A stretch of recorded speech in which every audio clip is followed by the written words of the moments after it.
Good afternoon, good evening, good morning, wherever you are in the world. You are welcome to the Stadio Olimpico in Rome for the start of the Guinness Six Nations for 2021.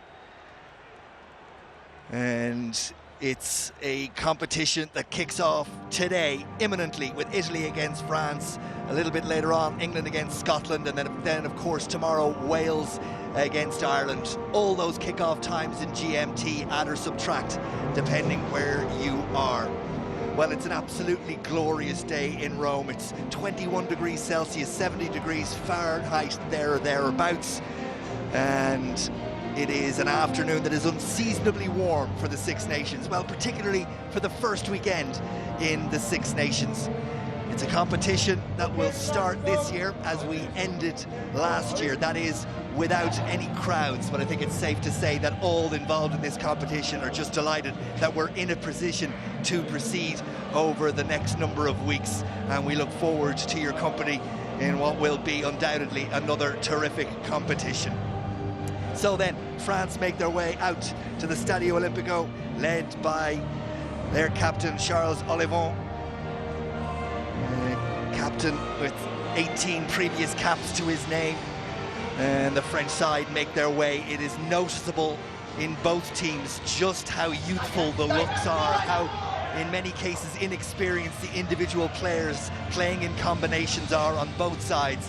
And well, in some cases they are baby faces as Luca Bigi leads his Italian side out, and they are particularly youthful in that half-back area where Varney, the scrum half, is just 19 years of age. Garbisi, just 20, and they will look to build their team around those players as they head towards the World Cup under their coach Franco Smith. That away on the horizon. The challenge today is, can this young Italian side stand up to the pressures despite their inexperience that the rejuvenated French will bring today, and no doubt will bring over the coming weeks.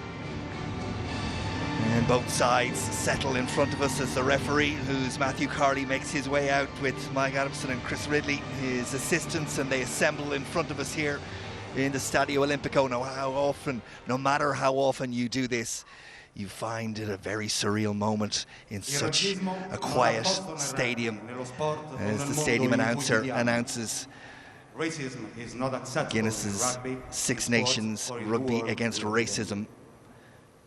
Caption tells you everything.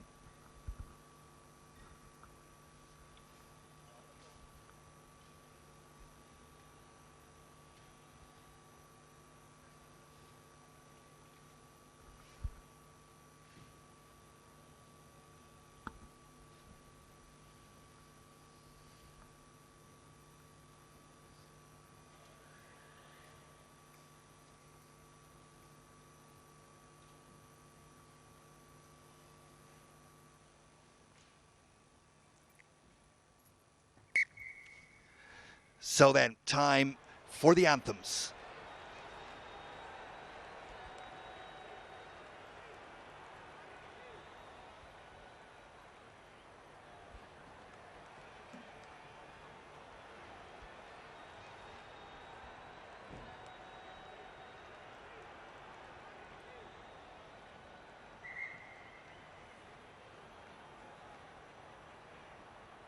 E ora l'inno della Repubblica Francese. And now we will perform the national anthem of France.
nazionale della Repubblica Italiana.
One of the great anthems. As referee Matthew Carley read it himself. Let's have a look at the teams, and here is an Italian team that had a late change in the front row. Rimpelli in, Traore out, alongside Bigi and Riccioni in that front row. Lazzaroni and Sisi make up the engine room. Negri, Lamaro and Mayer the back row for Italy. It's those half-backs. Well, they've shone at under 20 level. The question is, can they do it at the highest level? Varney and Garbisi. Brex makes his debut at 12, Zanon alongside him. Ioani, Trulla and Sperendio round out the back three for Italy. As for the French, well, they're far more settled side. Cretin, Aldrit and Olivon in that back row are immense. Leroux and Willemse, we know their power. And Bay, Marchand and Hawass are the front row and capable both at scrum time and around the park. Villiers, Dulin and Thomas the back three. Ficou alongside Arthur Vincent in the midfield, and then Jalabert and the man who many consider to be the best player in the world right now, Dupont, at scrum half. And the replacements benches, well, France have, as you will be not surprised to hear, far more depth and ability on that bench, although there is some experience there for Italy as well.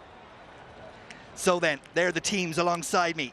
Dowie Morris, former England international scrum half. Your thoughts, Dowie? Well, the sun is shining, the pitch is perfect, wonderful playing conditions for the start of this year's Guinness Six Nations.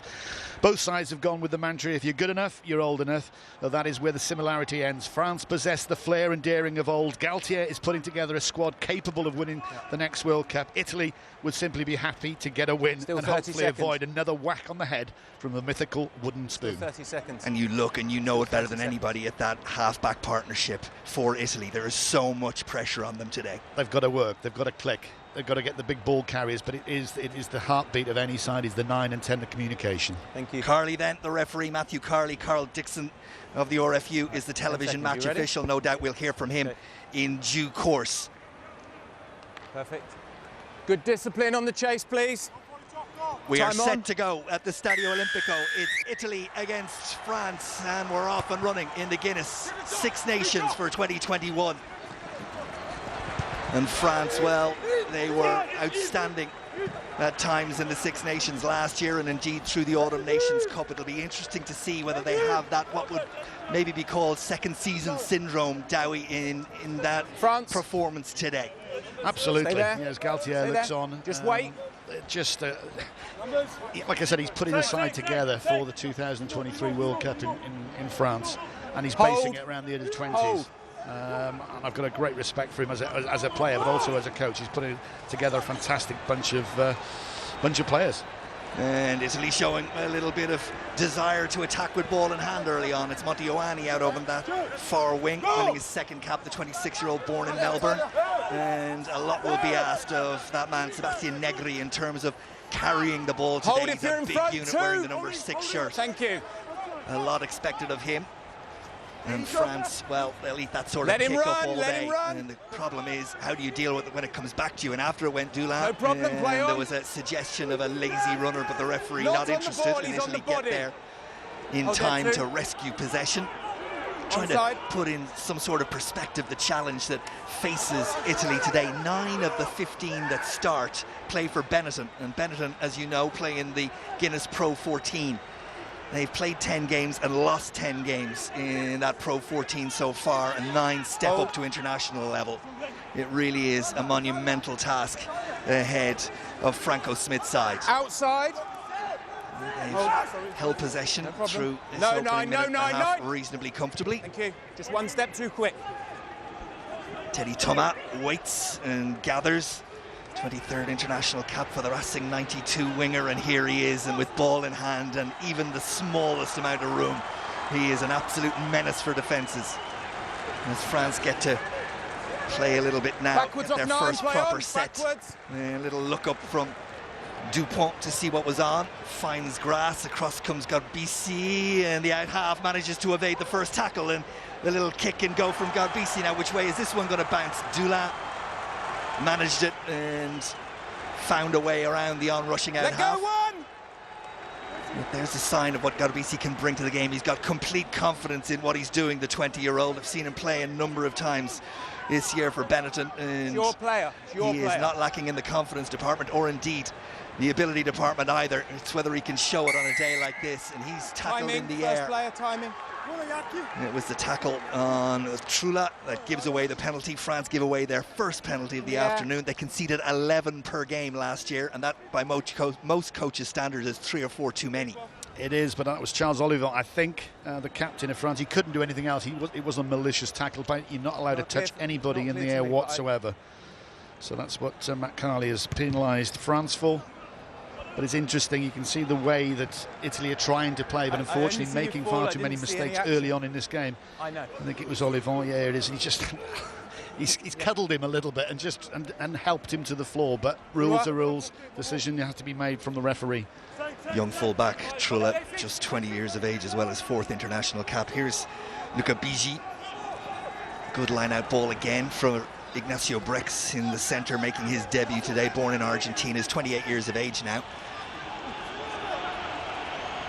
Should be there and is there for Italy, and it'll be Riccioni, the prop forward, who will play scrum half. But France's defensive line, of course, led by the legendary now defensive guru that is Sean Edwards, up very, very quickly. Here's Brex. Changes the point of direction and makes the break, and away goes Brex and into the 22, and France are going after him. That's a really good break from the Italian centre. Needed to control it, maybe. It's picked up by Rimpelli, and it's there for Varney, and France manage at the breakdown to get the body positions right, and they get the penalty. But a lovely break from Brex. Well, Sean Edwards will be disappointed about this break initially. He just steps inside the big Howes, the big tight head prop. It's an easy game for him, and again, and then unfortunately goes a little bit too far. I think if he'd have taken the gas off, popped the ball to the left, they had a chance with the supporting runners. I think it was Varney, but unfortunately he went on his own, got isolated, and referees are very quick on this. If you don't present the ball and give it the defence a chance to get it, this is the break. It's lovely, it's just a step.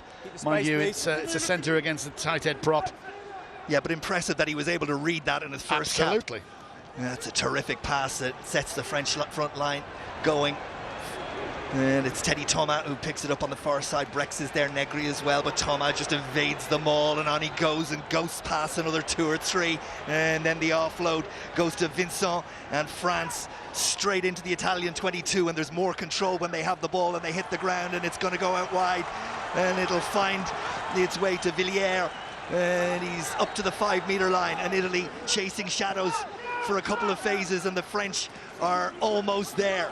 And now it's Olivon, and is he going to get there? Just about held up. Ficou leaves it, Dupont has it and flies it out, and it's Aldrit, but he's held up. More! Leroux is in there, the considerable size of Leroux, but it goes to Cyril Bay. Italy, desperate defensive efforts. Can they hold firm? No, they can't. Try is given. Was it Aldrit who eventually got over? No, it wasn't. It was Dylan Cretin who will be credited with the try, I think, will confirm that on the replay. But France, once they got on the front foot with Teddy Thomas, well, it was inevitable that was going to happen. What was going to happen? It's unstoppable, really, because that was a bouncing ball going out to Teddy Thomas, and then the actual ability for Arthur Vincent just to outroll the tackles. Villiers just takes the ball in, and it's not a panic situation for her. There's the try, just by the post, no problem at all. But again, the pressure was building, but it all comes from that one bit of flair from Teddy Thomas, setting it up, and that's a fantastic start for France and a fantastic 7 points. And over it goes from Jalabert to confirm that 7. Thomas, the creator, finished in the end by Cretin, who gets his try. First try of the Six Nations in 2021, and well, he had the power, nothing Varney could do. Stretched out arm, 5 points. And there was 3 of them, wasn't it? The unholy trinity out there. Aldrit is a fantastic player. Olivion's got 4 tries last season. This time it's Cretin.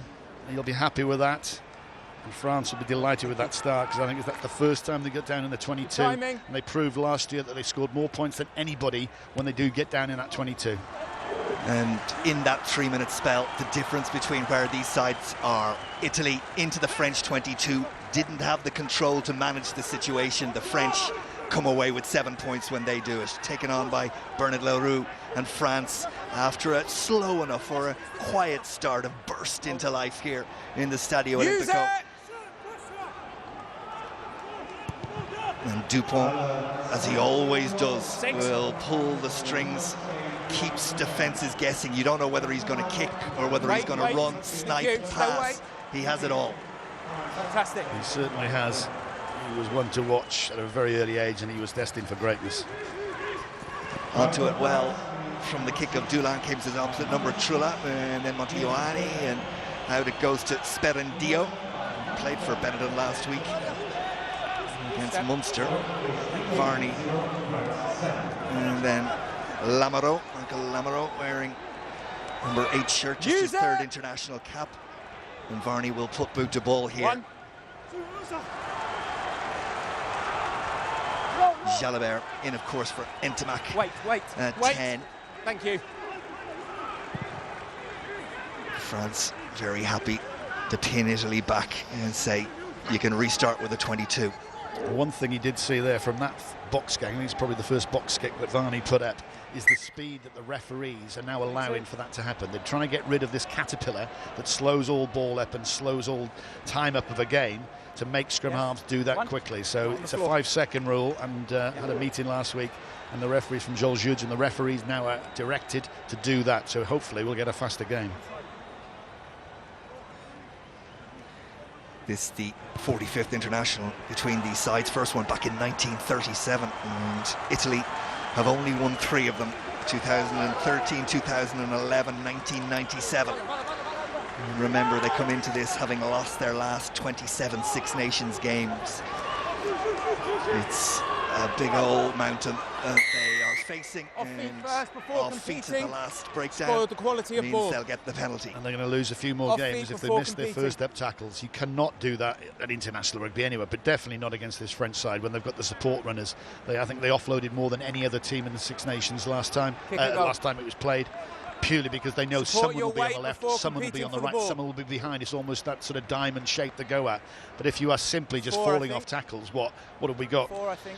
10 minutes into a game. I'm sorry, ominous signs. There you go, see that's it, and it's not good enough, simply not good enough, and that just gives France more chance to get some impetus into the game, pace into the game, and that's what they just love to have, the pace.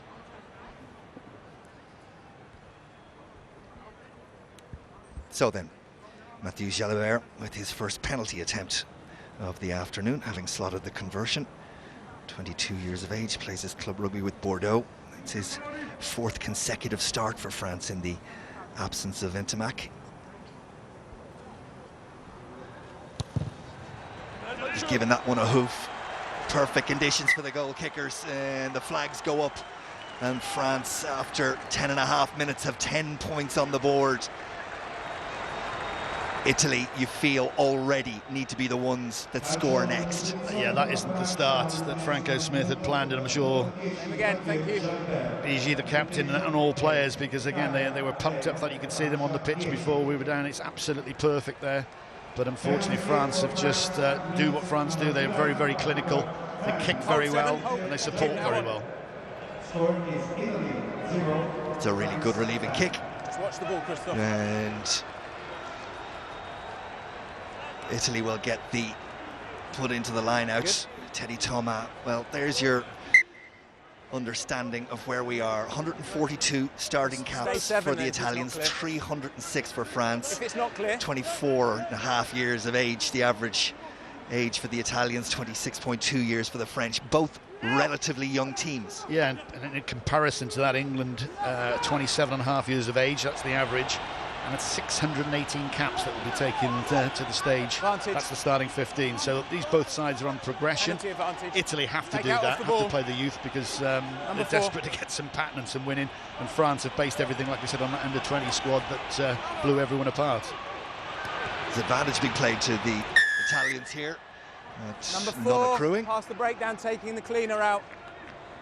Bernard Leroux, the man who's penalised. Yeah, and he's a big workhorse for France, the second row. Tremendous athlete, tackler. I think he was top tackler last season. I know we go on about it, but it's an important thing now. The second row is doing that. The front rows, it relieves a little bit of pressure and a little bit of time for the back row.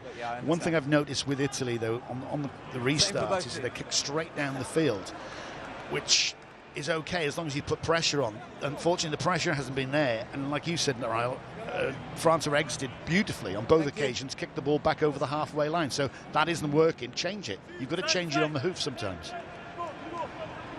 Come up, Italy. Come up. Thank you. Shorten the line out now. BG throws, and it's down from David Sisi. And knock on in the tackle, there was a knock on in the tackle, confirms the referee. Nicely picked up by Ioani, who looks to take advantage and does well.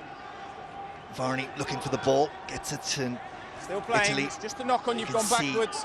Put to the ground behind the gain line, just don't have the ball carrying that France do. Lamoureux tries to get them started.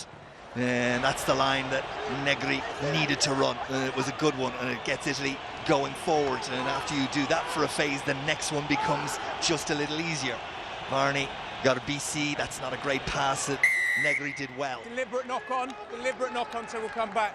You can see how Italy want to play with Varney. They're getting that ball bang, bang, bang, bang, because eventually you get the momentum up, and those big forwards rolling around the side. You can put a cherry ball right in front of them.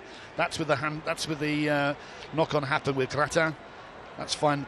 Carly was playing a big advantage to that, but you can see the way. Unfortunately, if they don't clear that ball quickly enough to Varney, France can slow it up, and then that momentum goes out of the game.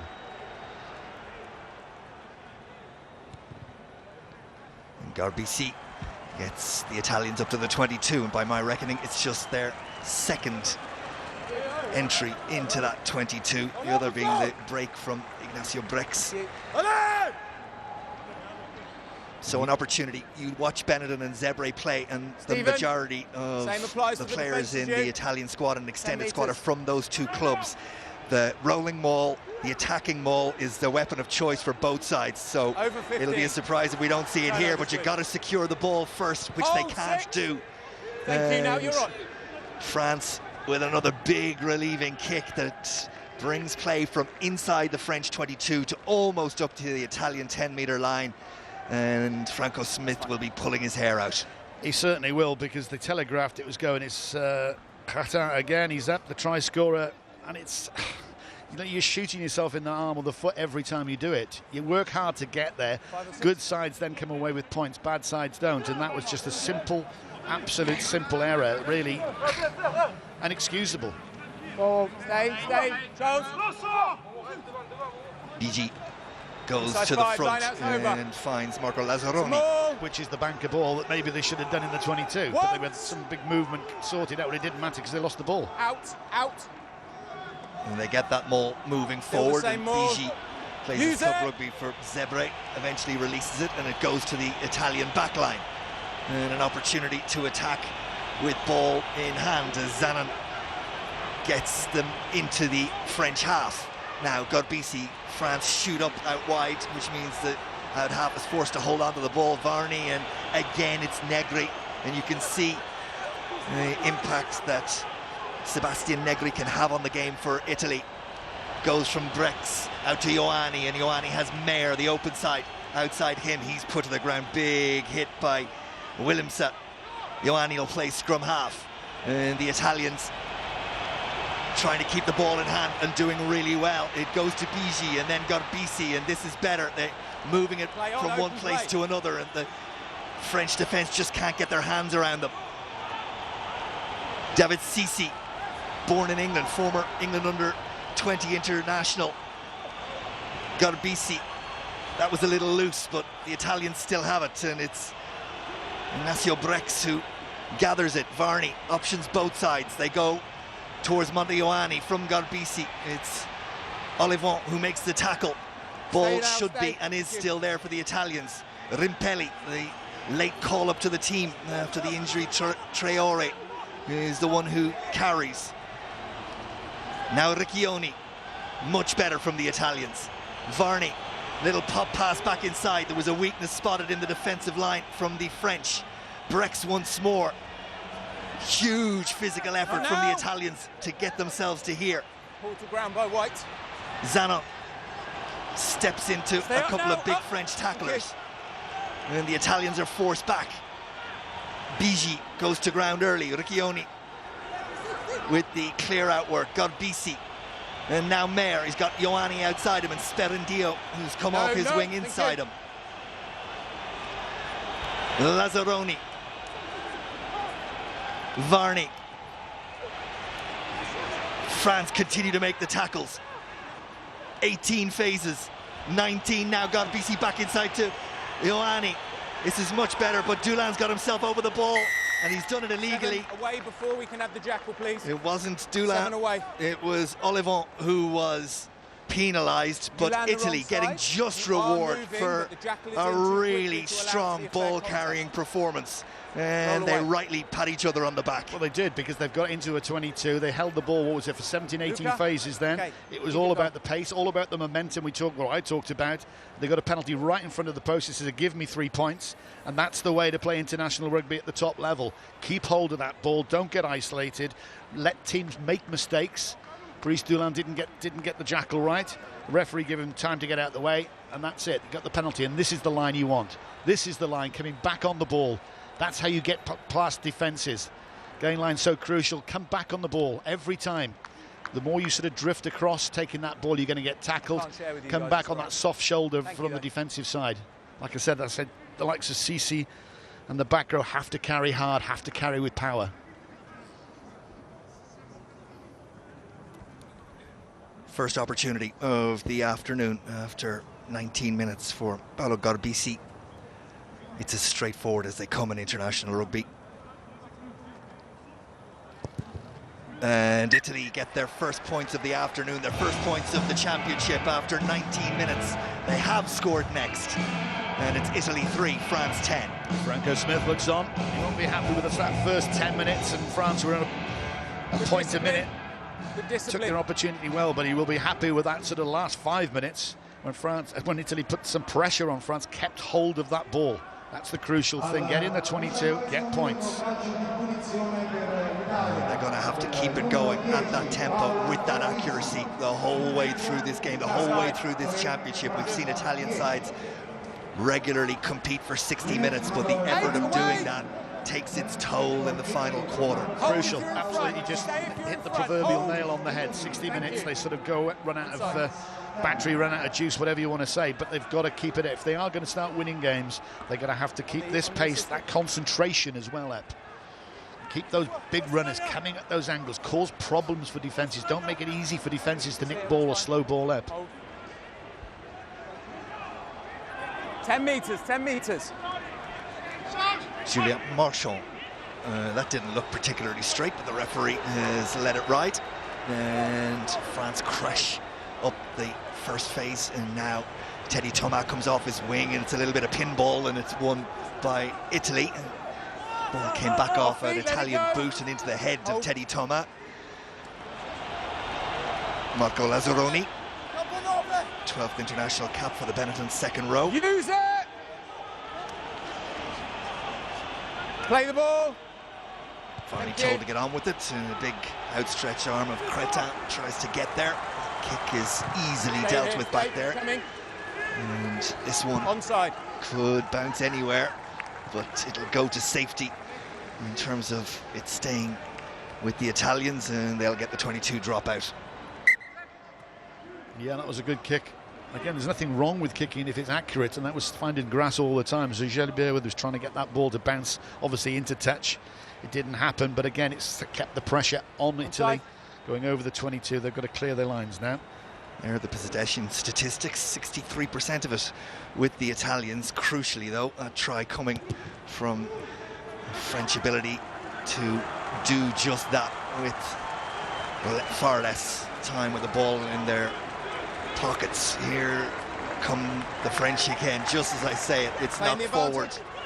And having knocked it forward, it then held onto it on the ground, so it was a double infringement. Holding on. Advantage. Bernard Leroux involved again, as was Cyril Bay. Okay. You've got wingers running into second rows. What's happened in the world? My goodness me. He's a strong lad, but unfortunately, like you said, all of a sudden there's a movement of a shift movement, isn't there? You know, they got that 3 points, they got down in there, played some very good controlled rugby. The press guys around us, mostly Italian, obviously applauding up here. They can maybe feel something that's coming in if they can got to get the line out right first. But if you get a try here, all of a sudden you're back to even Stevens. Crucial throw. Now, come on, don't be too clever.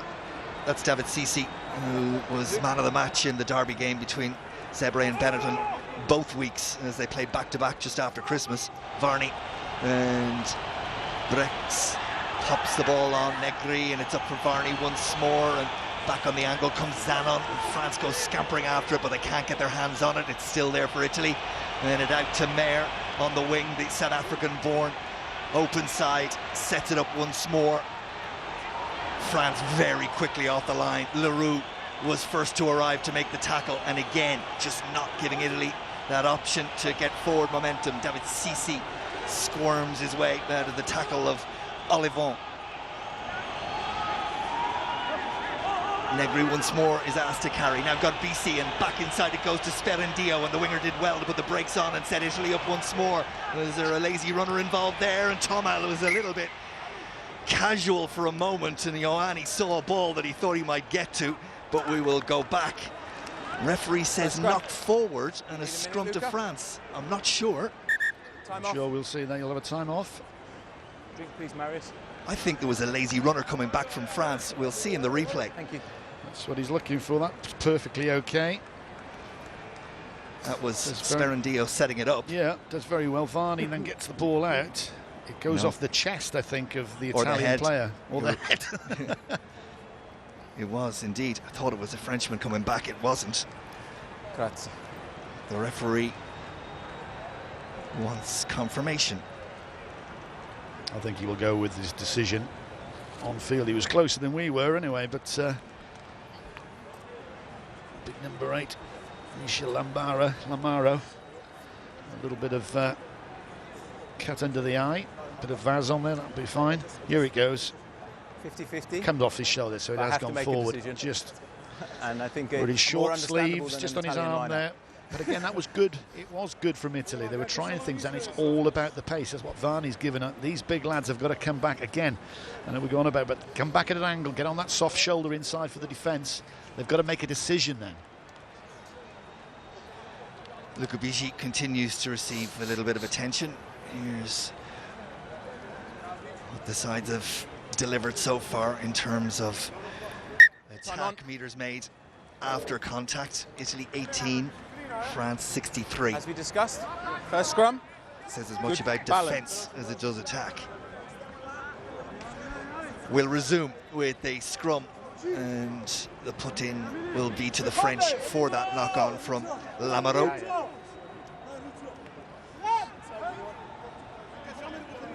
Is this the first scrum of the afternoon? I think it is. 25 minutes in. Bind! It's your favourite part of the game, isn't it, Set. Scribbner? Well, it'll be interesting to see how the Italians get on here, because they've had their weaknesses in the last couple of years, and as I say it, the first Loose head on penalty the floor. from the first scrum goes to Number one. France. There's not much On the weakness floor. about a French Number one. pack or a French scrum, and that's ominous signs, really, if it is the first scrum. I Number think you're one. right, it is On the the first floor. scrum.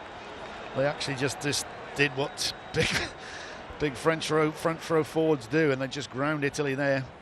Carly given no chance other to give a full penalty, so again, all that good work from Italy. They've just given a penalty away, and they've just had to walk all the way back just to France's 10-metre line. Here it goes, On the line, all guys. 7 down. All 8 forwards, 7 the captain on this side. It was It's Rimpelli just, yeah. who went to ground first. A prop for The Five. youngster. 5. 5, drop 1. Thank you. It's And 5. debut as well. Julien Marchand to a Hold out, Cut. out. French line out, Line out taken over. by Olivon More. at the back with Advantage, the 2 in at the hooker. side. Toulouse player winning In his at the 10th side, number international 2. cap, and advantage being played to France, which gives them a free throw of the dice. That's fine, but number 2 in at the side for the Italy advantage. did well Number to 2. make sure that there wasn't any more coming, but we will go back Number for the 8 penalty. legal there. They had a We free 2 play, in at the really. side of the ball. Easy doing not some of his better work there as captain and leader. You know, just let France have a little bit of ball, but he's given the penalty away. So again, it's another 40 metres march down the field. Bryce Dulin, La Rochelle fullback, will take on the kick, and that's a Oh yeah, no problem. big effort. Deep inside the 22 we will go. As he came in, this is where he goes to the side. He can't, you know, you've got to get at the back man. That's a very, very basic Step off, guys. On, error, come to the a right stupid space, and error. then we'll get You've got to them. start at the back Come and to the push right and space. help. And he was trying to get hold of Martial, his opposite number, but you can't do it. You can swim, you know, it's basically called swimming 5. up the side. You don't do it, and the result of that is Martial has the ball just inside the Italian 22. Marchand, and down Some more.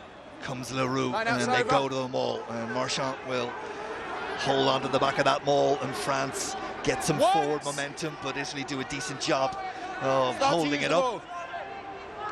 ball. Dupont wants it and gets it, and a little dink in behind, and this one is going to be a try, the easiest of tries for Gaël Ficou. Orchestrated, isn't it always, by the magical Dupont, but where oh where was the Italian defence? They were probably looking out wide because, again, Dupont, and I've said I saw him when he was 18 years of old, and I think he played for the under-20s then. He's just got it. I can think of another word in a minute, but you can just see there. Marchand's at the back. He is looking. He is scanning all over. Obviously, it's a pre-call. Straight away there is no one sweeping at the back from Italy because, again, I think Villiers must have taken them out wide, and that's just too easy. It's brilliant from Dupont. Fico scored one of these just tries. He will do international rugby, but again, you've got to be aware that this thing might happen. Unfortunately, Italy weren't. France get the second try. Yeah, Gaël Ficou's 10th international try.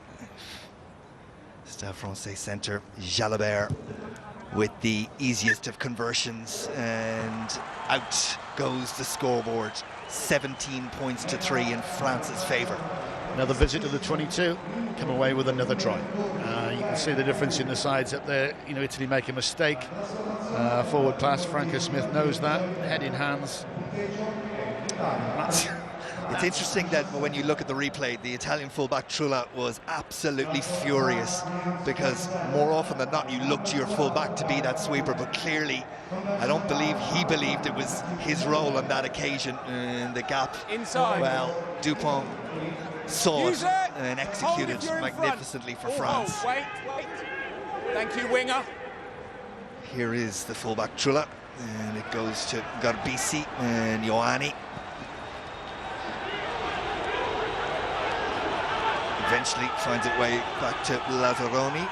Rimpelli protects the ball. Varney, the little dink over the top, and after it goes Ioanni. He's done really well. Dulin makes the tackle, but Italy straight onto the front foot again, and out of the line shoots Dupont of all people. to make the tackle and just stop Italy in their tracks. Not alone stop them, send them backwards with the speed of the tackle. That will have warmed Sean Edwards' heart to see France deal with that situation so clinically. And Italy still have the ball, but they've gone back about 15 metres. Again, they come up to cut off the passes going out wide, and Varney is back to slow ball again. Use it. Lamoureux tackled by Olivon. Mazzaroni left that, and it becomes a competition that France win, and Italy look a bit jittery, and France are going to take full advantage, and if they control it, they're going to get in for their third, are they? Dupont, oh, magnificent, absolutely magnificent. Arthur Vincent with the third try for France, but have a little look at his role when you're looking at the replay. Mate, he is a genius, I told you that. I can't throw enough bouquets in his way. It's a fantastic finish by Vincent. Again, it started with a chip over the top from Varney that you thought was going to happen, make things happen for Italy. This bounce of the ball, Villiers gets it there. Dupont, who scores tries for fun. He reads the game so well. It's a great defensive tackle. Oh, my God. From that angle, that is genius. Yes. He has got it all. He's just made a try before with his boot, and he's made a try with his hands now for Arthur Vincent, who captained the under-20 sides to World Championships. Boy, he's worth his weight in gold, that little lad. I can say that for him. What a bit of skill. Jalabert with the conversion, and France stretch it out. Replacement. 3 tries they have now. And an additional penalty gives them 24 points to 3. But just watch this once more. Yeah, that's fine. Unless it's clear, we have to keep playing. Truly beautiful. So then change is coming for the Italians, and we understand their tactical substitutions. Mimpelli's first outing in an Italian jersey is over already, which means that Zilocchi and Fischetti, I should say, are the ones that come in, and it's Rimpelli and Cioni who've gone. Numbers 1 and 3 replaced the prop forwards for Italy after 30 minutes. And again, just to say, it's being called tactical from people down on the pitch side, no injuries, so Franco Smith is obviously not a happy man. He hasn't, but he's been proactive, and he's as France go quickly. And Dulin. Ficou.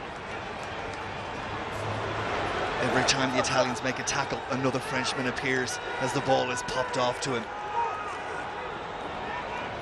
Dupont. Jalabert back in the pocket. Stay. Thought about going one way, went the other. And it's there for Trulla, who did well to cover the ground that he needed to get across to that ball. Thank you. Good discipline. Inside. Blues. Jalabert down the middle of the field, and we're going to play a little bit of kick tennis, it looks like. Garbisi holds on to it and then fires the pass out to Ioani. Little dink over the top into some space for him. And who's there to cover it off? Dupont. And then, when he could have just found his way into touch, he plays the ball back inside and keeps it alive, and Dulin sets France up once more. They've upped the pace, they've upped the intensity, and Italy are being dragged all over the pitch right now.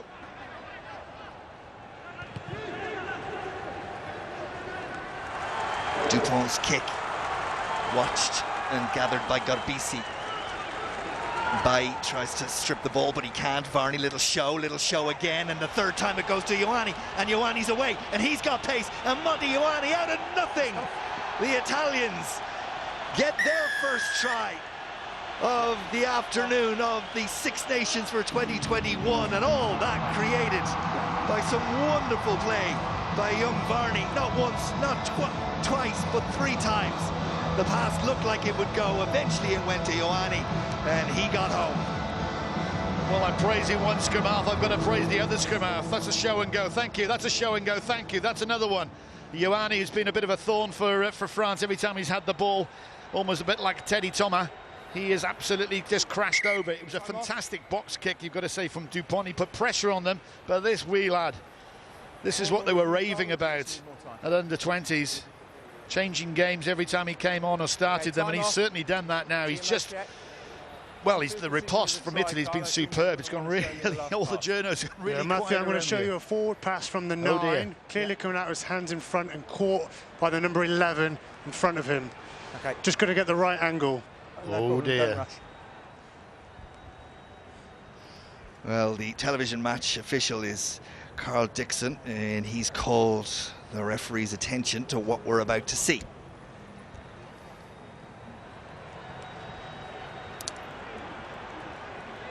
That, he is saying, is forward. But you can't really Okay, see so this angle will show it. And the ball travels forward straight out the hands. Yeah, it goes straight out the hands forward and No it's caught try. in front. It's a forward pass, no try. Where's the Oh mark dear, now? oh dear. Oh dear, when it's going He badly pulled the for rabbit. you. He pulled the rabbit out of the hat and then dropped it. He pulled a hair, I think. It was bigger than a rabbit. Oh my word. Yeah, Carl, sorry mate. Just overrunning the ball. Outside for 22. Just a super break though from the Gloucester player. Okay, Just here got we in are. front. It is, you can see the hands, you follow the fingers, you follow the hands, it has gone forward. And that is a real blow for Italy. Yeah, young Varney, as you say, plays for Place on Gloucester. this side. Thank you. He's got an Italian mother, born in Wales. And that's how he qualifies to play for Italy. And it looks like he created something really special there, but not to be. So we go back after 34 minutes to a 24 points to 3 scoreline. Crouch! Well, obviously that's what Franco Smith has seen in this lad. Set. He's gone with youth. Patience. Only 19 years of age, the halfback is 20, so they'll be there for a couple of World Cups if they stay injury free and keep improving the game. Dupont for Ficou.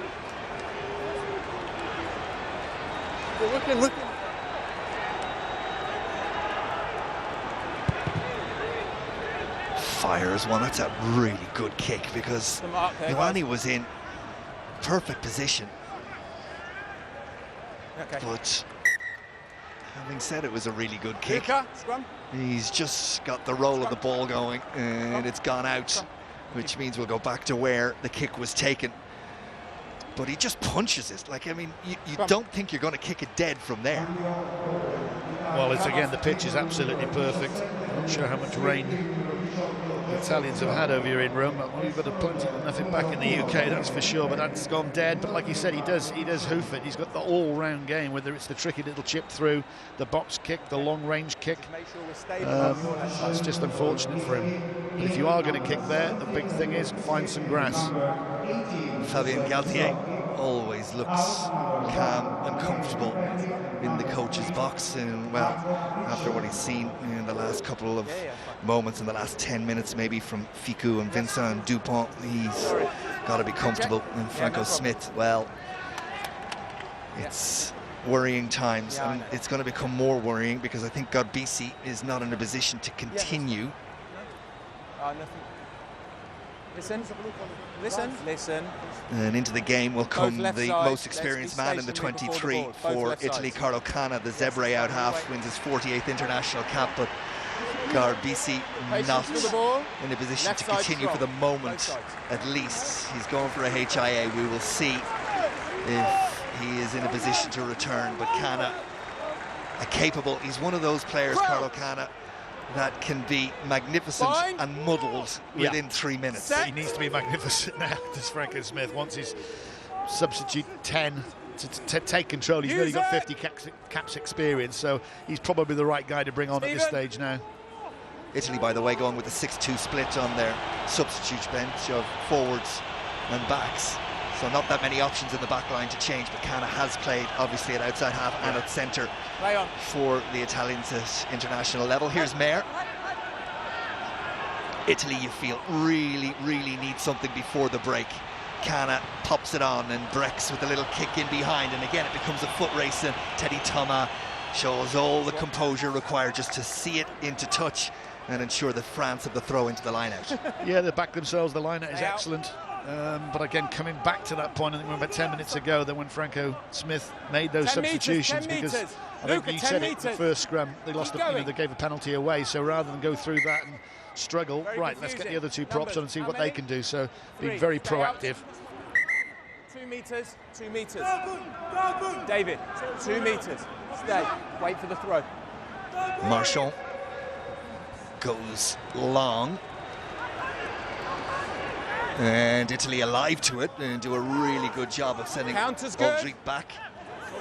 No problem. Dupont there. BG has a hand on him. Hold, Needs hold, to 7. not give away a silly penalty. Dupont with a clearing kick. And again, from where he was to where the line, and it's a simple thing, but it's significantly outside the 22 from behind his own goal line.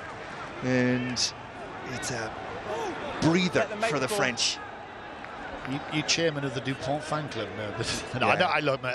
It's hard not to watch him and be utterly impressed. I totally agree, because he's sounded like an old record here, but he's just swiveled on that, and he puts his boot on it, and he's that past the 22, which, you know, normally sides will go back to the 10, so you lose 10 metres then and lose 10 metres on the kick.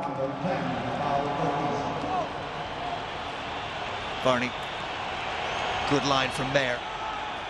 Varney once more. Now it's Lazzaroni's turn to come at pace, and a bit of power from him almost gets them into the 22. They are into the 22 now. Lamaro is put to ground. Haas made the tackle, and then they get themselves to a situation where they have an opportunity, they butcher it, and they find themselves on the back foot, and it could get worse as Kana just about gets there first, and he's got no other option than to take the tackle and go into touch, and from inside the French 22 we're inside the Italian 10-metre line. That's it, another simple error, silly error. You can call it what you want. They do so well going in threes, a pod of 3. Varney, nothing wrong with that, because again he's got people there, so that's great. It's what happens after that. They run out of ideas, the ball goes from a forward to a forward, one mistake, and like you said, 20, 30, 40 metres down the field. So again, they don't take their opportunities. Get in the 22, come away with points. They haven't again. France might be a little lucky that Aldrich didn't get penalised for taking a man without the ball at the last breakdown. Over 15. That's a long one intended for Ficou, and Dupont comes onto it. Now it's Vincent. Arthur Vincent goes to ground. There to help him is Villiers. Ficou, who took the line out. Dulin, tackled by Sperendio, or in fact by Ioani.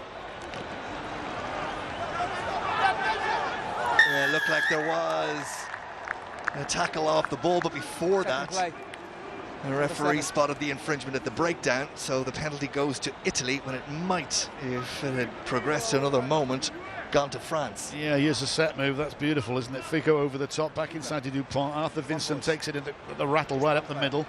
Quick ball, quick ball, quick ball. But I was with you. I thought it was an Italian getting in the way of a French forward, but Mr. Carley's out there. Here we go. Negri. Well, Negri smacked. But I think that's after the referee has spotted the infringement of the breakdown. Well, he put Cyril by on his derriere, so there you go, mate. Enough. Who'd be a referee? The loose head trying to milk it. His best acting. Marchand looks on. The Gallic shrug. Almost at the half-time break. In the 5. One stop. No. Varney, he stood up for Italy in this first half, no doubt about that. The youngest player on the pitch at 19 years of age, winning his 4th international cap. He's been impressive in the number 9 shirt for Italy, as is obviously his opposite number. I think this will go off Rose Ed. Yeah, Kana. That's it. Into the stand over on that far side, and that will be that. A first half that France burst into life and got an opening try inside 10 minutes from Cretin. The Italians found their way into the game, got a 3-point penalty, but Ficou and Vincent and France in general were irresistible at times in that first half. At the Stadio Olimpico, it's Italy 3, France 24.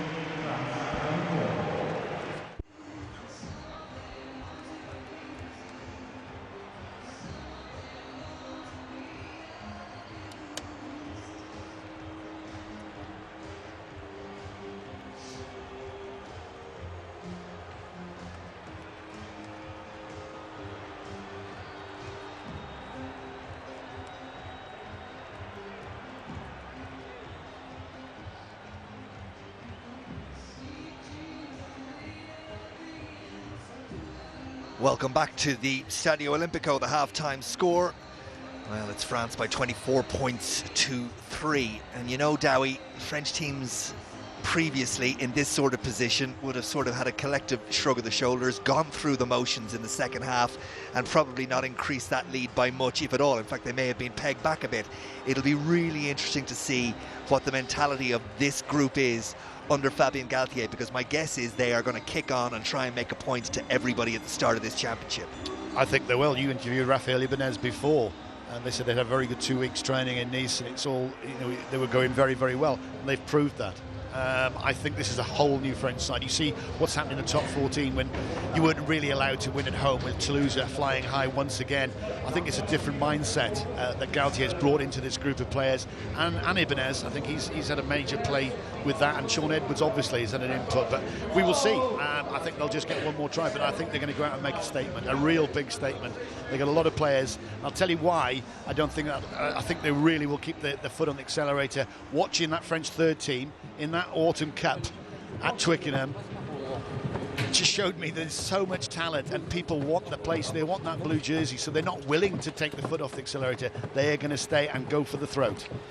Well, good news from the Italian perspective is that Garbisi, there you see him, is in a position to return to the game, so Carlo Cana will make his way back to the substitutes bench for the start of the second half. If you're joining us late, the Italians made 2 tactical changes in the first half, 2 tactical substitutes. They replaced both their props, so out came Riccioni and Rimpelli, and in their place came Fischetti and Zilocchi, and it was a real statement from the head coach Franco Smith about what he was seeing. There weren't that many scrums in the first half, in fact just the 3, but after the first scrum, and obviously it was a combination of that and other things that he was seeing either in the defensive line or in terms of ball carrying, he simply wasn't happy. Absolutely, but again, proactive.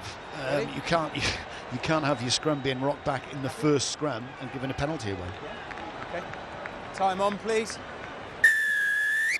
So we're off and running at the start of the second half in the Stadio Olimpico. 24 points to 3. France in complete control.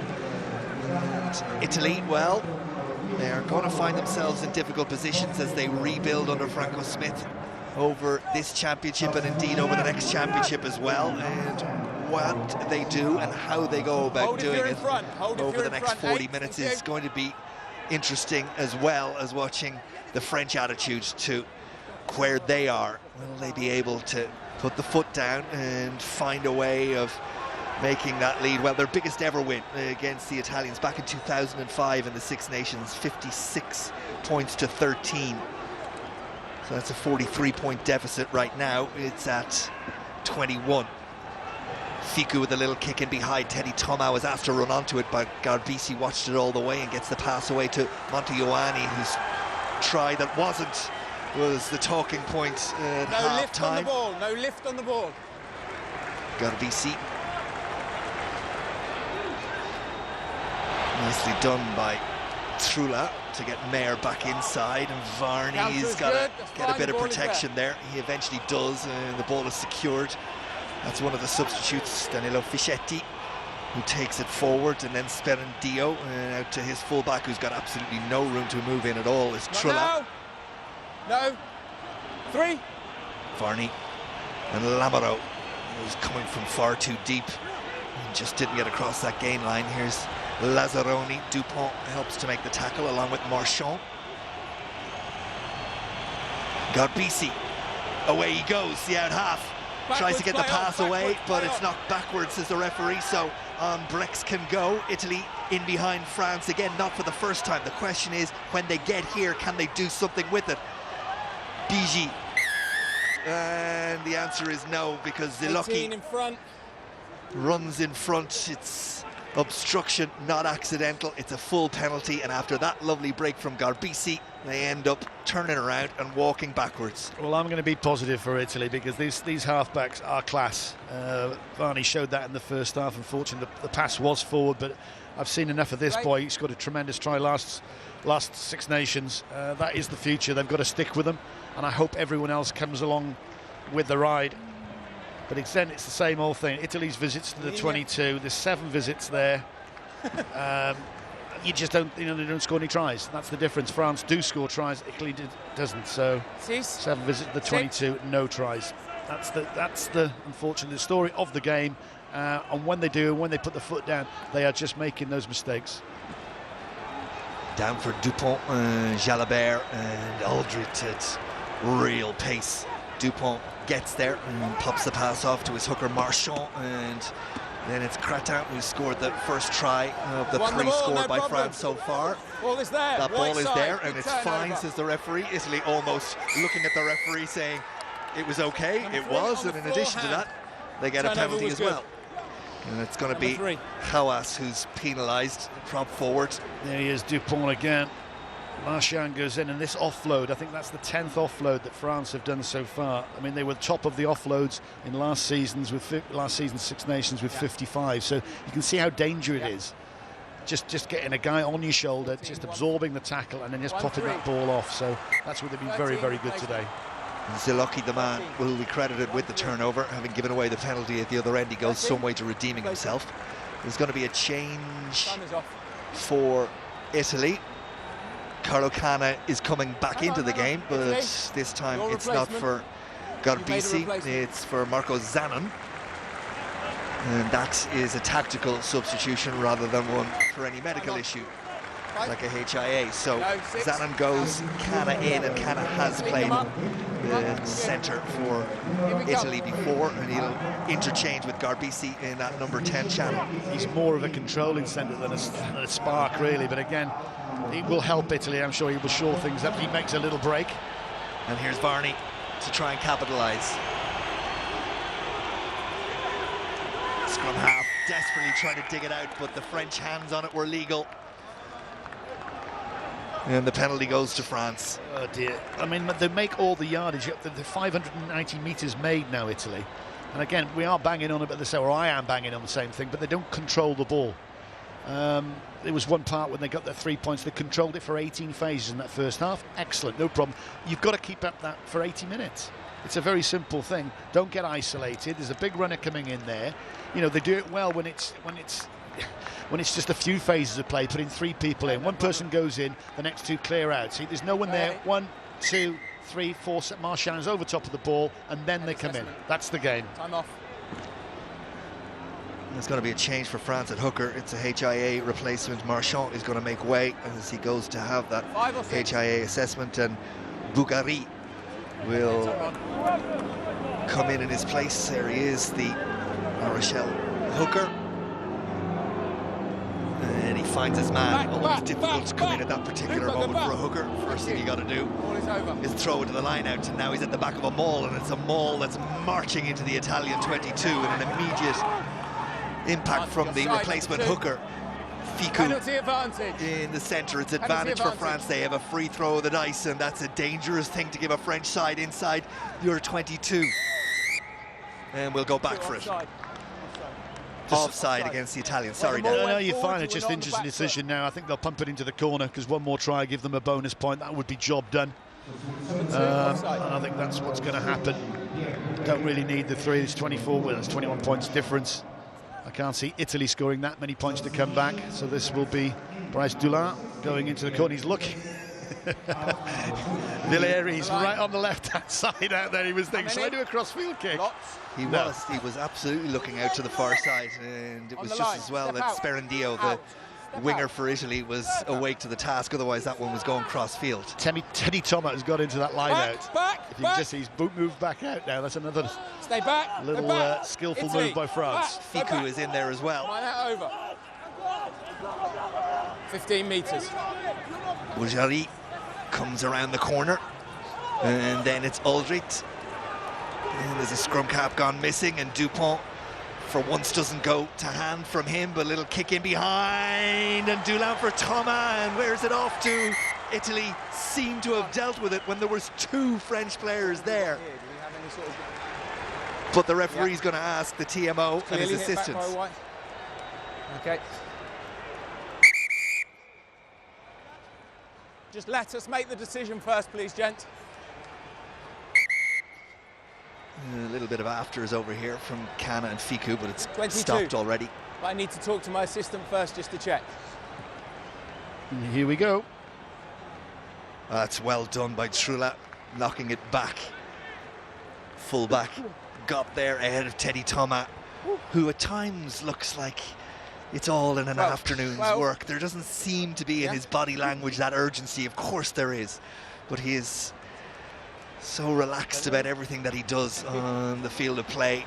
You sometimes feel like he's not giving it the intensity that he requires, but he was beaten on that occasion to the punch, and Italy breathed a mighty sigh of relief. Thank you. Cyril Bay, the Toulouse prop forward, carries the ball, and here's his partner in crime in the front row. Hawass, of course, sent off against Scotland last year in the Six Nations. Mohamed Hawass, I should say. Kick from Dupont. After it goes Vincent. Good timing, no problem. It's watched and dealt with by Garbisi, and he's on the ground before he's hit. Bigi dives into the tackle. Kana back inside to Mayer. Play on, open He play. looked hurt on landing there, Johan Mayer, and he's slow to get up. That's why the ball wasn't controlled at that breakdown, but it's still there for the Italians. But their open side is receiving attention. No, it's still in. Varney. Taken in, hold if you're in front, hold here, hold. Thank you. Bisi's kick downfield. Dulin. Outside him, he has Villiers, and here is the Toulon winger kicked downfield, and he's going to come onto it. Is Dulin? Oh! What about that? But again, in the backfield, the Italian defence just melted away. Well, there's one thing you cannot do with Brice Dulin. You know he is going to run back. He's one of the smallest guys on the pitch, but one of the best at counter-attacking. That's why he's picked at 15. There's almost too much time. He goes to Villiers, he just pops the ball over the top. I did wonder if he's actually grounded this perfectly. He obviously has, because the referee is right there. That's the fourth try, that's the bonus point, that's the job done. But again, Italy, you've got to be, streetwise, you've got to be better than that. It's a lovely score. That's a lovely finish. Well, when the ball was in this position, you'll see it on the wider shot, it just looked like Garbisi was going to get there, but... Matthew. Well, Dulin, as you say, he is a fully formed attacking fullback, and he has fantastic pace. As you say, small man, 5'10", comparison to some of the beasts that are out there this afternoon. But that is the bonus point try, and that backfield defence from the Italians for the second time looked a little loose. Jalabert with the conversion attempt.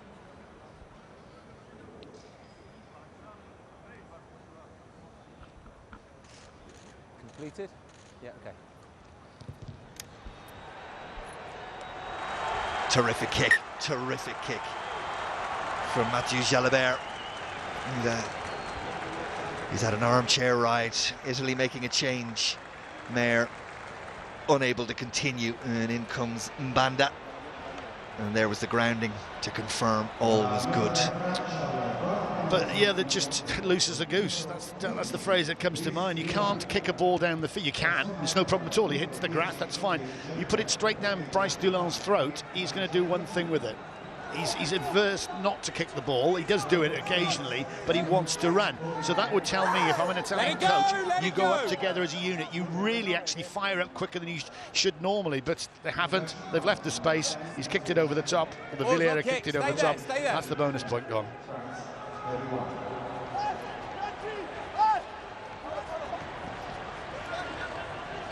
Garbisi runs it back. Yeah, no problem. Lamoureux, Varney, Kana, little pop pass back inside for Ioane, but he was hit really hard by Cretin, I think it was. Lamoureux still has possession for the Italians. Lovely pass from Varney. He's been electric at scrum half for the Italians, and a much harder job for him than it has been for Dupont in terms of the options available to him and the time that he's had in that number 9 jersey. But the 19-year-old has been terrific to watch, and again the Italians having gone through a number of phases, get to the breakdown and give away a penalty for entry into that ruck. 17 overran and took 5 out from the side. This is Canna back inside. That's Johnny, it's Willemse. That's a big second row there, and he's up to now 15 tackles with his partner in crime, Bernard Leroux. Normally puts him in, he's up to 10. That's great from Canna, makes the initial break, but unfortunately then he just overrun it. He's pulled off the ball, and all that good work comes to nothing once more. But that was the big hit from the big fella. So all changed then for France in their front row. The good news is that Julien Marchand passed his HIA, but they're keeping him off the pitch, and Pierre Boujari will stay on, and they're now changing both prop forwards.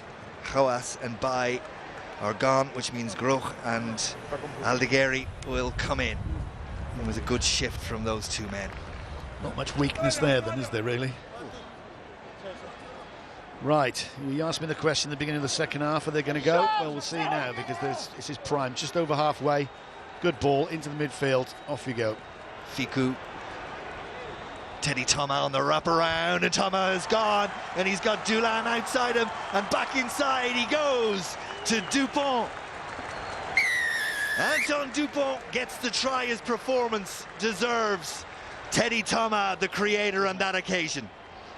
Is it too easy for France, or just a bit of skill? I think it's a bit of both, really, because again, Italy should have covered that. It's a pretty good line out. Scrum half sweeping Dupont. Up it goes. Cretin there, the first try scorer. Gives it to Dupont. He'll be on the end of it in a minute, but just watch out. Teddy Thomas tracking from the right wing onto the left wing. There's far too much space in the middle. It doesn't matter. He's a sensational player. Pulls back inside to Dupont, who's already created two. Scores one himself. The little magician does it again for France, but again, it's that big guy, Teddy Thomas, with all the time in the world. And you asked, sometimes he seems, who phases out again. I think he's a cool cat. I'll give him that. I think he's too cool sometimes, but my word, when he's on his mettle, oh, superb. Jalabert with the additional two, and France are over the horizon and gone. And the Italians, well, it's going to be a very, very difficult remainder of the game for them. It was Brex who got exposed. The gap was just too big between him and Sperandio, and with a man with that amount of skill and that pace, Teddy Thomas could have gone to Dulin outside him. It was Dupont inside him, and it was a sixth try. But again, fifth try, yeah. I know. I think there may be a sixth try coming, Ryle, but it's the old story, really. Unfortunately, isn't it? It's just too many mistakes, wrong areas of the field, trying to pull the trigger. But again, Franco Smith's got to stick with this group of players. And they're going to go from inside their own 22 now. Confidence, the energy, the ability is all there for France. And Italy offside, and back will go, having robbed the ball, and go back, and that penalty will be awarded to the French, and Lamoureux looks on. They take their time, there's no problem, they all walk back, but the movement will be worked out. What they're going to do in the centre, the line out will be called. Okay. It is, I said at the top of the show, top of the programme, it's almost, Galtier's got him thinking of the old France, the offloading France, that, oh my goodness me, the unbelievable France, the Blanco France. That's a bad mistake. First one. Well, maybe the kick dead in the first half, so we'll put it down to two mistakes from France with the boot in this game. Jalabert retrieves the ball. Still inside. This time. Wait. The kick doesn't find touch. And it goes from Gardisi to Trula. Little kick over the top, but it was just too far for the fullback to get there. And Vincent, who's been compared to Sella already, and he's just 20 years of age, but that's the tag that the outside centre now has associated with his performances, and he may not even get in the French side when they've got everybody fit. And away goes Jalabert, and Dupont's on his shoulder, and Dupont has Thomas, Teddy Thomas, magnificent. There is no other word for it. And yes, the Italians look tired, and their heads are down, and they're beaten. But the French, wow.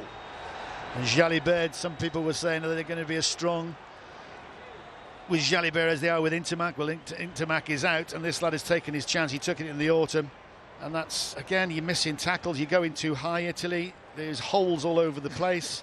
You can go left, right, or centre. He could have just dummied and gone himself. Dupont isn't greedy as well.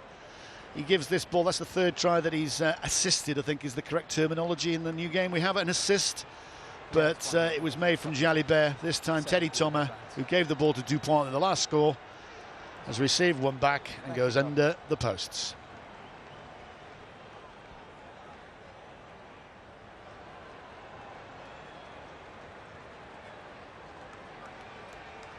Yeah. Teddy Thomas. Yeah, no problem. We'll stop the clock. Just wonderful to watch. Jalibert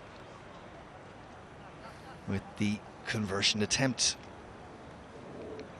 And they've all been pretty straightforward, bar that one way out on the left, but there have been a number of those, and the result was always going to be the flags being raised, and it's another 2.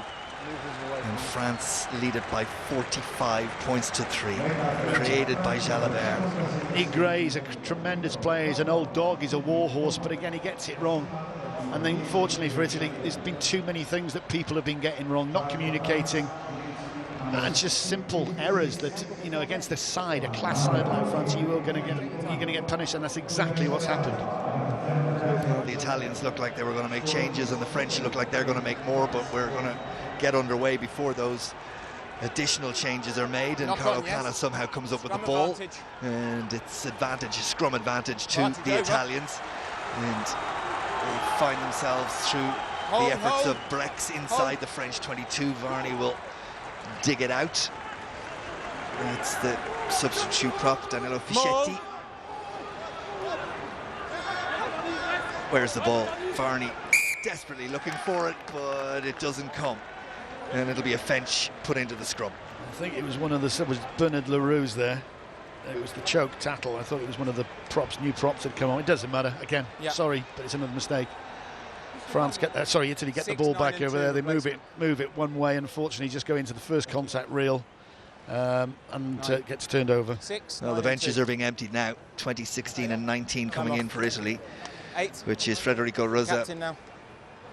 Gianmarco Lucchesi will take over at hooker, and Nicola 9 and 12, thank you. Canone will come in as well. Imam's off. The Italians making their changes, the French will do likewise, and you take off Antoine Dupont and you bring in Baptiste Serrand, who is outstanding as well. Are you happy all the replacements are done? He's had a fantastic game. You okay? He has got the full hand, the full pack of cards, and whatever you want to call it. He's just patience. Time on.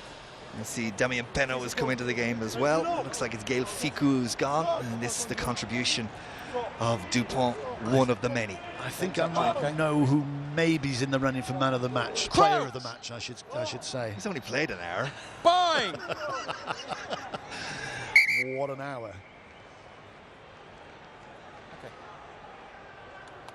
Louis Carbonell is into the game as well. You have to let him bind, and we need some space. He comes from Mathieu Jalibert. The youngsters watching the game. Penaud's great. By the way, he's not too shabby, but record that 60 minutes, and if you've got your lass or your lad wanting to play scrum half, just play that term about the all-round ability to how to control a side, and with all the skills, the passing, because it's not all about passing, kicking. Yes, it's a massive part, but actually the reading of the game. Watch him scan all around him, especially for that little chip through for Fico, was delicious. Stay now. Gelon is at the back of the French scrum, which now has an advantage. And Serra with the kick downfield. Thomas will chase, but the referee says not enough of an advantage in that, so we'll come back for the penalty, and France will get it. And then, like I said, they'll just take their time. They'll pump it up past the halfway line, maybe up to the 10. Olivon's in there. He's already called the line out, so they'll get, and they're not going to show too much of their hands. There you go. Feet up. Take a rest, pal.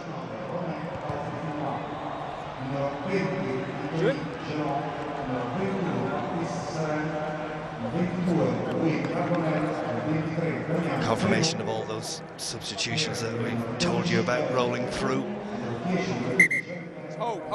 So 6 tries, 6 converted tries, plus a penalty. France is 45 points. And the Italians are chasing shadows, and well, it's Difficult afternoon for this very young and inexperienced side. Brex tries to get away, and Damien Penaud, and you know with these French replacements coming in, they all want to lay down a marker. We will be looking to their next game, and that's away to Ireland, the Aviva Stadium next week. The Italians, well, they have a nice little trip to Twickenham to look forward to. Yeah, well, we'll see what happens with England and Scotland a little bit later, but that's the story of the game. You just had it in a microcosm of good work. It was I think the first line out that France have lost, or a mistake really they've made, but they've definitely lost that. Italy on the attack, it's great. They went all over the one side, Mbarda get straight up through the middle, and again a bad pass into touch. There's the tail of the attack today. Match stats, power attack. France 66 carries, Italy 110, but it's what you do with the ball. That's the main thing. Gain line successes is the offload, and that's the power game. And look at the line breaks. Yep. 7 line breaks for France, 3 tries. Italy made the breaks, and they laid a platform in that first half. 5 line breaks. They just have nothing to show for it. And for Franco Smith, I guess they're going to be the sort of things he's got to say to this team, and they've got to continue to work on, because it will be easy to look at this scoreline as it is, and it's likely to get worse in the final quarter. And for that man to be hugely criticised, as Conor O'Shea and many others were before him, but he's brought on a young group and he's laid a marker down and he said we're going to build from here, and they have shown signs. And I know people will look at that scoreline and say no way, but they are playing one of the best teams in the world right now, and there are signs that at least now they're getting themselves in a position to score tries, because they haven't even been doing that. They just have to be more clinical, but everyone, not just, you know, one person, but the whole 15 that are on that pitch have to make those crucial calls, whether it's a big tackle or whatever. And then just the penalties are coming now, left, right and centre. France are not going to show any mercy, nor would you expect them to, as Cretin comes away, and it's popped up. Fine with the wrap, no problem. There for Serra. And release, tackle. Good choice, thank you. And they just have ball carrier after ball carrier. Taufa Fanua's back on. He's the size of a house. Vincent tried to get the ball away from the pass from Carbonell. Ball is out, play on, ball is out. But the Italians have got themselves to that. Nicely popped up by Mazzaroni, and away comes Trulla. Play on, not held. And off the ball now, let it go. And the referee says, get your hands off it, to Villiers.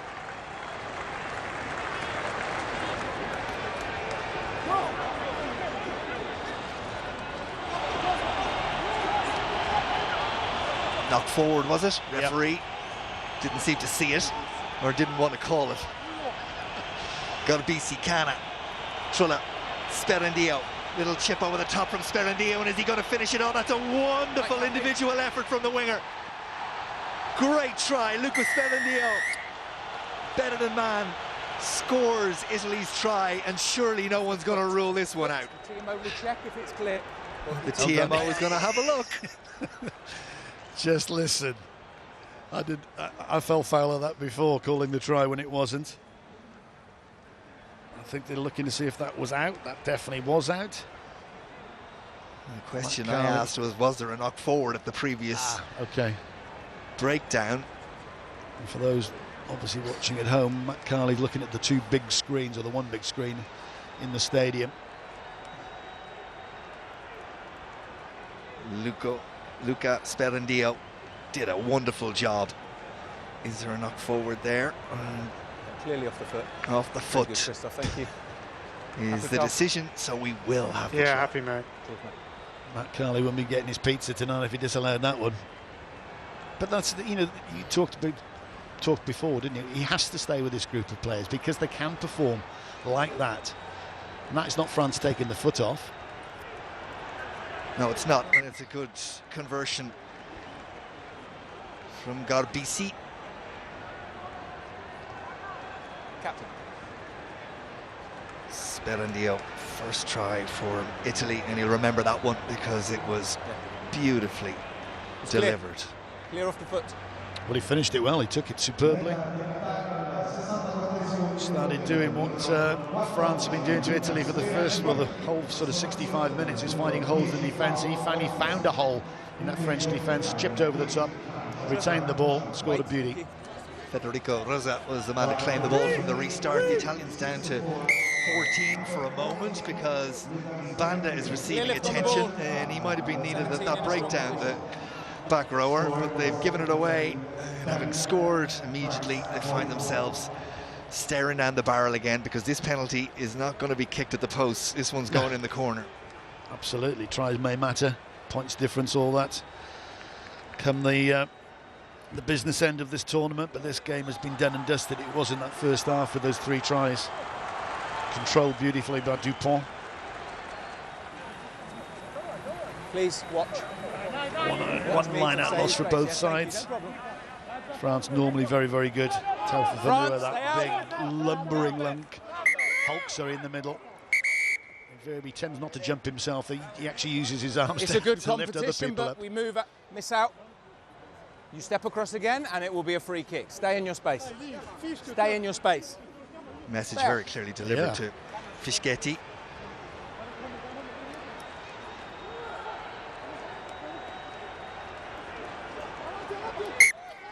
Leroux was the one to claim it, knock on, but it was knocked forward. Italian scrum. In 15.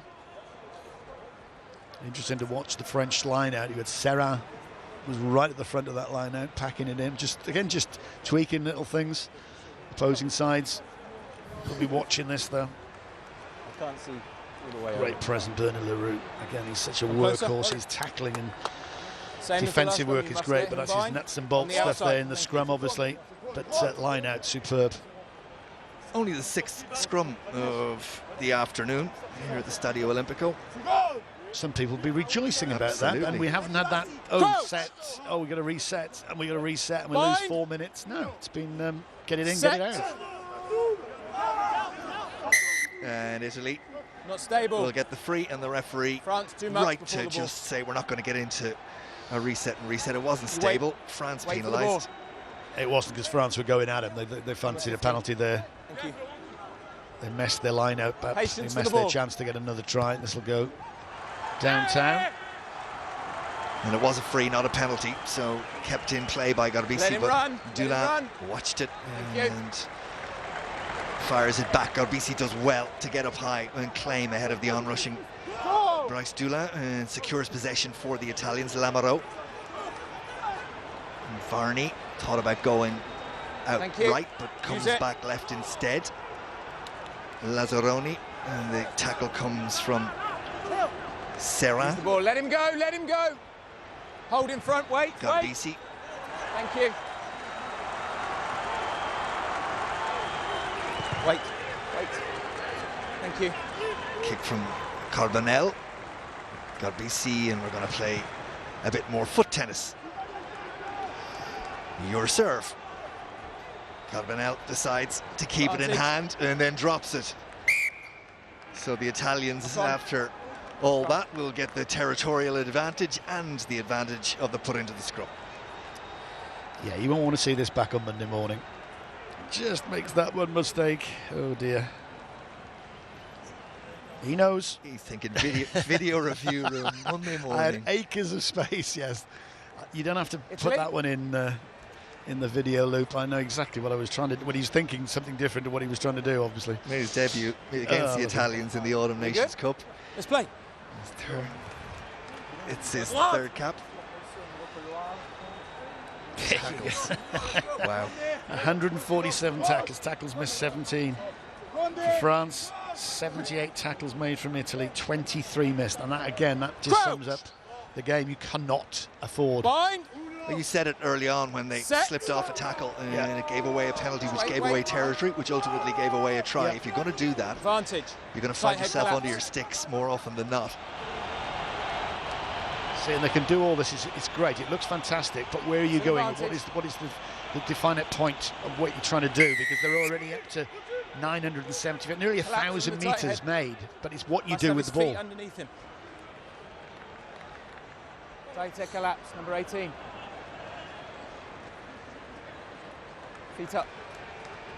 So in a sense, you play into Sean Edwards' defensive pattern by doing this. The more you stretch people across the field, he'll know exactly what Italy have been coming to try and do, and they'll just wait. And someone like Gregory Aldrit, who's very good, they'll just wait, and then they strike and get that turnover, or get the hand in there, or slow it up, and that's the game.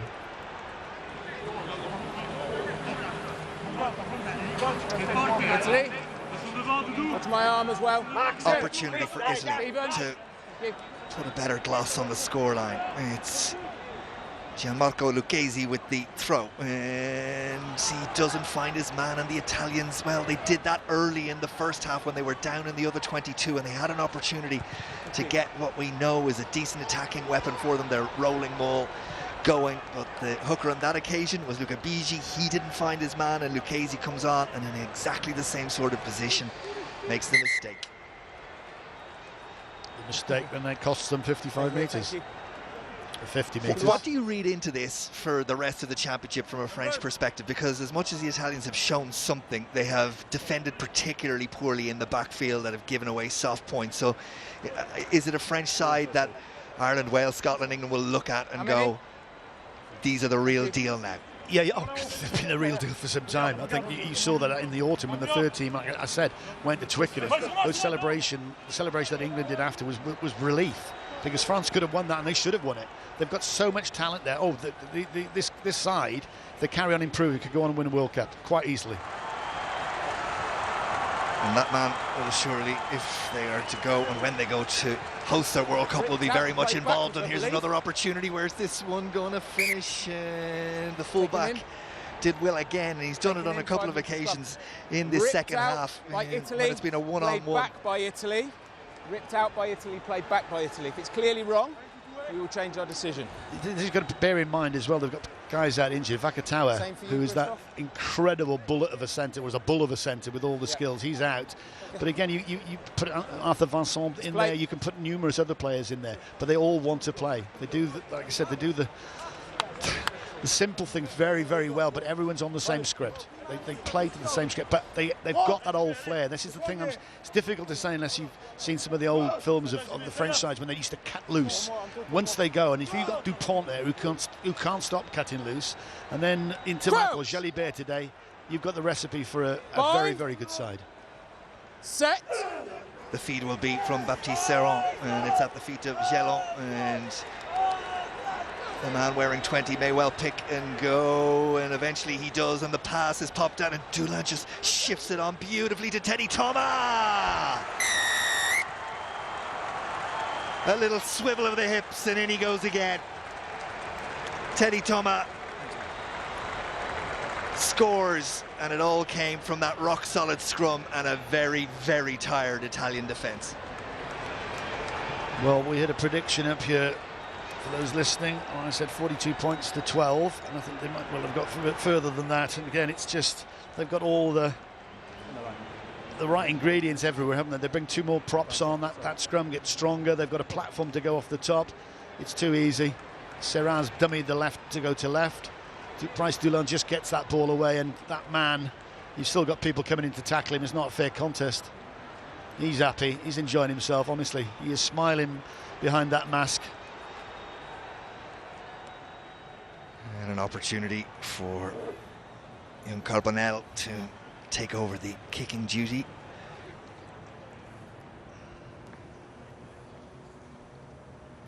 Not an easy one by any stretch of the imagination, and he forces it to the right and wide, so it's the half century for the French after 75 minutes or thereabouts. It's 50 points to 10. Lovely little clip on from Dulin, but Thomas had to go back, pick it up, and really it was too easy. Change at scrum half for the Italians. Palazzani's come in, and Varney has been very, very good.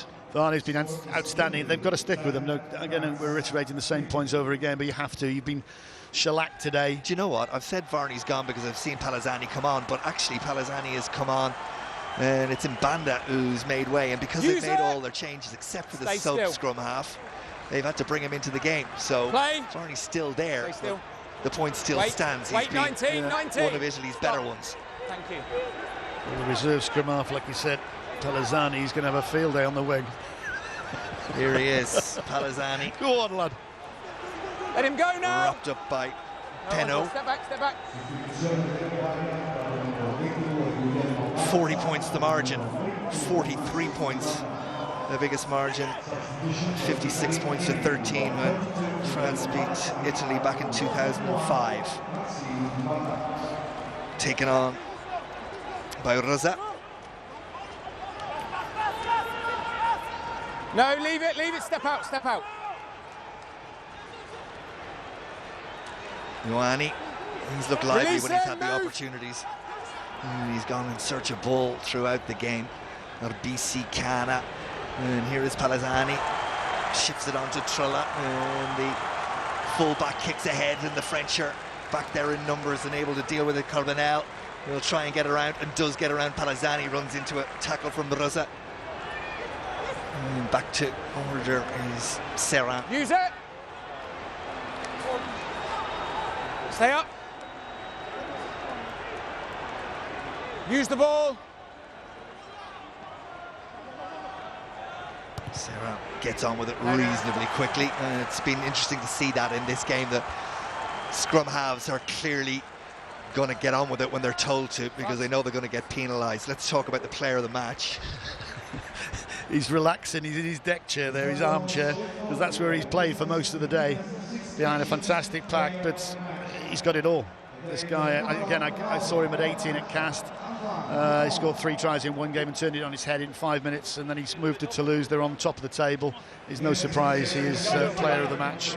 Outstanding, and he's just going to get better, and if he gets better, he'll be one of France's greatest ever players. That's how highly I think of him. That's a big shout for Counter a young good, man play on, who's the ball came out. only Advantage 24 years of age. Advantage being played. And the scrum will be to France.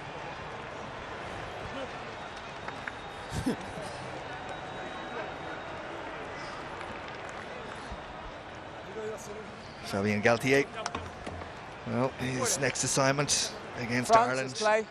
next week, and the break week, followed by Scotland, and then the game that many people believe will be the championship decider is in round 4 away to England, and they finish up their campaign at home to Wales. And the Italians, well, having taken on the might of France, it's England next, and then Ireland, and they follow that up with Wales and Scotland. Set. Remember, this is the first of a triple header this weekend, England and Scotland to come. That's at Fine. Let's go. Twickenham Stadium, and then tomorrow, Wales against Ireland in Cardiff. Yes. Patience, patience. So much to look forward to over these weeks as the sun has dipped down behind the Stadio Olimpico. It was a really warm afternoon. Temperature has dropped as you'd expect it to do in this first weekend of February. Bind. Perfect conditions and a really decent outing from France to start us on our way. Must have his feet underneath him. Italy with the penalty. Carlo Cana not wasting much time, straight into touch on that near side. He's urging his players just to give it one more effort into the final minute. Finish with a flourish, finish with a spring in the step. There'll be things to build on yet again for the Italians. But it's been a long, long build.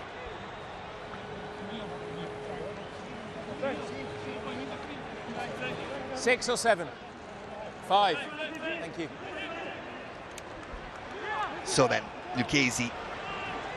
No, out. And Italy will go to their maul.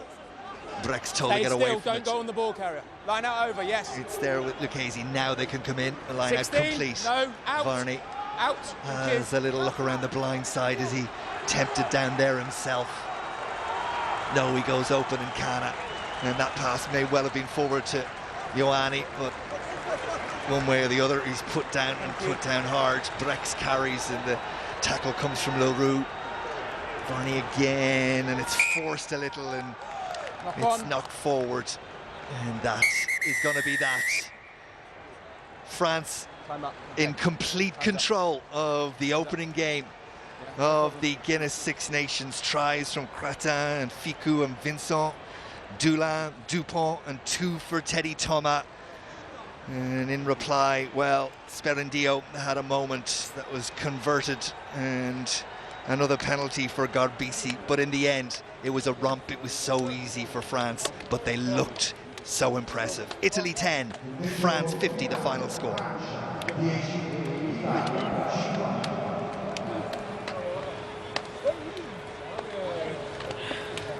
And so the losing run continues for Italy. They've lost now, what, 28 games on the trot in the Six Nations.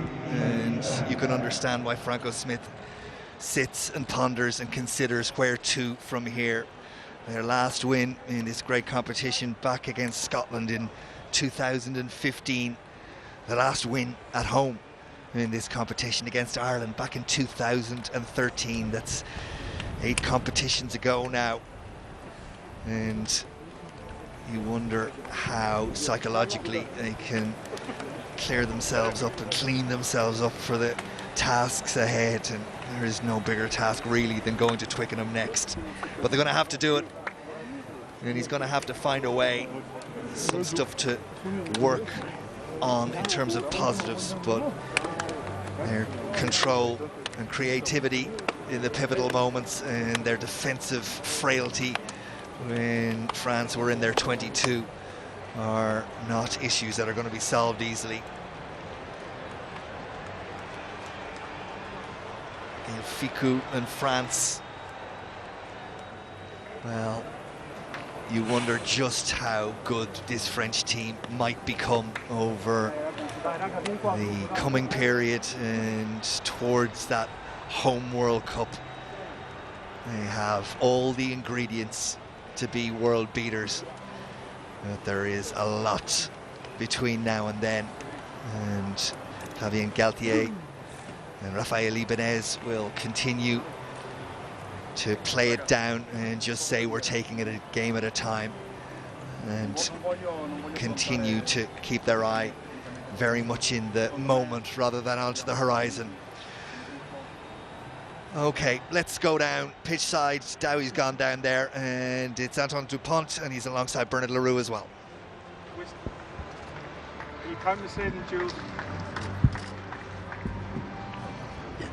Bernard, would you do the honours, please, and give player of the match to Antoine Dupont? Thank you.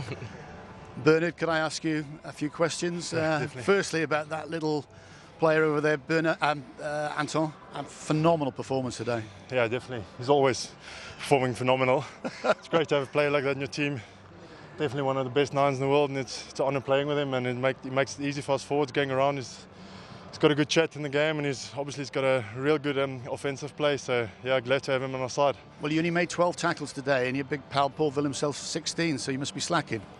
Yeah, it's always a little game in between us. Yeah, I enjoyed it. It's a good game, good start of the competition, so yeah, looking forward to the rest of it. Indeed. Well, you just mentioned it, a fantastic start to the competition. Can you believe in your wildest dreams that you'd rack that many tries up and that many points? Yeah, I think we learned a lot last year with the point difference and all of that, so this year we just said we're going to play 80 minutes, not going to leave anything till the end, and then yeah, work from that, so build week on week, and hopefully get to the end. Paul, wish you all the best. Thanks very much indeed. Thank you very much. Cheers, pal. Very happy French camp at the end of that, and that plus 40 points may well play its role in deciding the championship. We've seen it so often before. Points and tries can be gold at the end of the championship, and France have set about their target. So then, let's go back down pitch side again, and we'll hear from Raphael Ibanez. Well, Rafa, I live in Cheshire, and it looks like you've got a Cheshire Cat's grin on your face there. Well, I think it was very important for us to start this competition with a win, and we can be pleased with the performance. Antoine Dupont, what a player, what a performance, what a game. Yeah, I think he's got a lot of flair and speed as well. Obviously, he's growing as a leader within the team, and when the opportunity comes, you know, he's the first one to take it. Could you quite believe how many points you racked up and tries this afternoon? Well, I think you know, last year points difference cost us probably the Six Nations, so it was really important for us to start well. And I think there's still a lot of room for improvement, of course, but it's promising. Well, you talked before about the 2 weeks you've had training. Obviously, that's gone very, very well, and that was shown today, evident for me personally. But actually, I think your attacking skills now is getting as good as your defensive skills. Yes, well, the thing is, for us, this game just shows how important it is for the French team to be together for 2 weeks before the Six Nations starting, and we still have now another week coming, and obviously and hopefully we get more experience as a team to play Ireland. And a harder game next week, Ireland away? Yeah, of course, you know, it's another big challenge, massive challenge for the whole team, but we will take a lot from that game, and hopefully improving our rugby. Thanks, Rafa. You put a lot of smiles on some French faces this afternoon. Cheers, pal. That was a goal. Thank you. Yeah, really happy, Rafael Ibanez, and you can understand why. I think the point that he's making about the togetherness off